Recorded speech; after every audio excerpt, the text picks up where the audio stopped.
Кога во цела држава беснеат пожари и огнени стихии на отворен простор и ги уништуваат природните ресурси и националните богатства, а надлежните институции покажуваат сериозна немоќ да се справат со причините и последиците од ваквата состојба, се отвораат повеќе прашања околу оваа безбедносна сфера.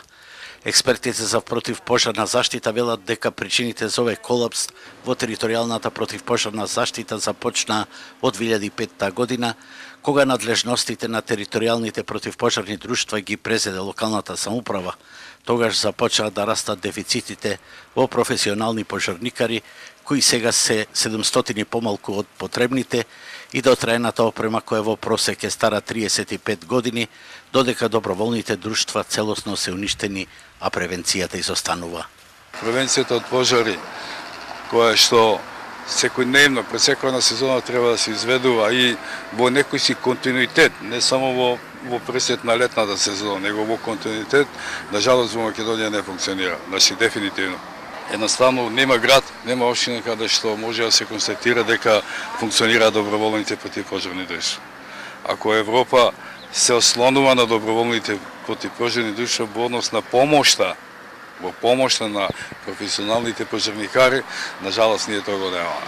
Бидејќи за сите овие пожари на отворено недвојбено се смета дека причинител е човечкиот фактор, тогаш се поставува прашањето колкава и каква е казнената политика, кога во толкав број пожари речиси и да не се откриени сторители.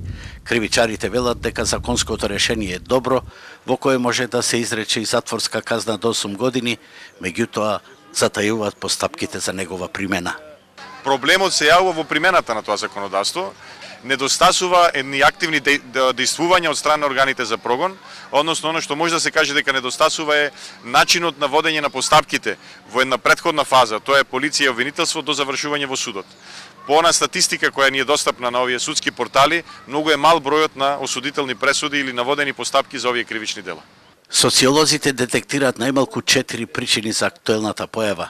Најпрвен со измената на казнената политика со која се овозможува трговија со пожарени дрва, создадени се добри мотиви за некои подпалувачи. Втората причина која сепак е поретка се патолошките пиромани како психосоцијален феномен. Третата е пролетната традиција за палење на стрништа и меги во воштарниците за уништување на штетници. И четвртата е несоодветната примена на казнената политика која треба да биде поригорозна. Пожарите кои што се случуваат во Македонија пролетва не се нешто ново, туку тоа се случувало и во изминатиот период.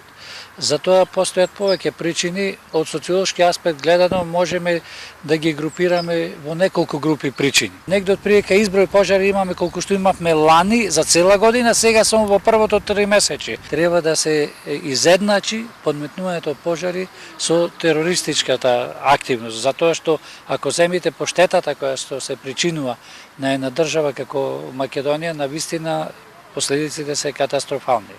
И навистина штетите тешко ќе можат да се измерат, а уште потешко да се надоместат. Меѓутоа, одговорност мора да има на сите нивоа, почнувајќи од сторителите, а противпожарната заштита од темел да се реформира, па дури во нашиот менталитет.